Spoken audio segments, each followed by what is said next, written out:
Good morning mga kaibigan. Ito yung kay Mr. Sereno, Dexter Sereno.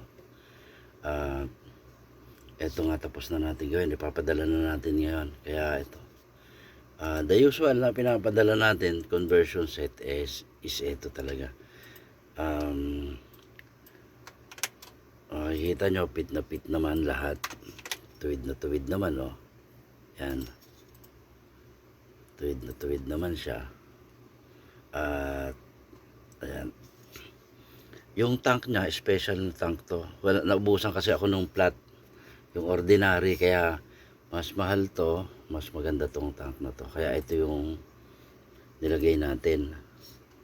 Kasi naubusan na ako nung dapat ordinary to kasi talo na tayo dun sa to. Pero hindi bale since yun nga, ako naman na may kulang doon, naubusan tayo ng nakaset na rin to 1,500 yung kanyang regulator. Tapos yan, magdidepende sa plenum yan, kagaya na sinabi ko, kapag lumalaki yung plenum ng isang airgun, bumababa yung output nya.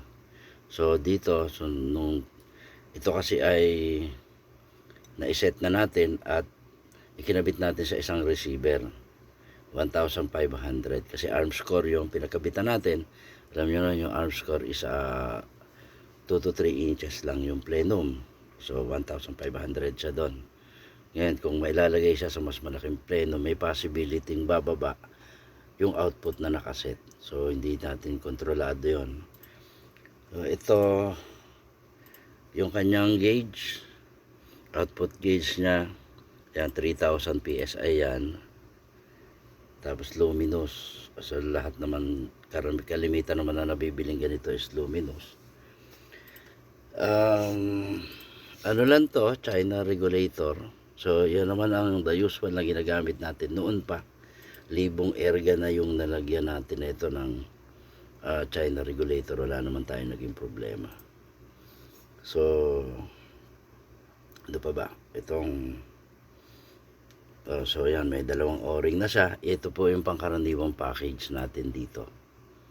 So bumaba na nga po yung price natin yan para po yung ibang tank po kasi, yung mga tank natin na ginagamit na diretso lang, yung tuwid lang to, ganun na rin yung naging presyo nito. Kahit mas mahal itong tank na to, ay hindi na tayo nag-add ng price. So ayan, may dalawang o-ring siya. Sakto yan, isushoot na lang niya. Then yung output naman na regulator okay na. So kasi tested na natin to na okay siya.